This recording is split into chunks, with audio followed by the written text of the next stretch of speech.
évidemment que la clause de conscience des soignants, celle des médecins en particulier, mais celle des sages-femmes aussi en l'occurrence, est importante.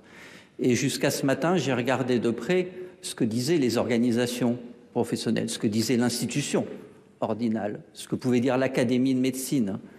Et aucune de ces institutions, aucun de ces syndicats de médecins ne tire la sonnette d'alarme et n'estime que la constitutionnalisation de l'IVG serait une atteinte à la clause de conscience.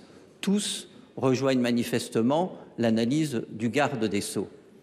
Alors, je ne voudrais pas, parce que moi je ne suis pas juriste, pas plus qu'Alain Milon, mais je suis très attaché à cette clause de conscience.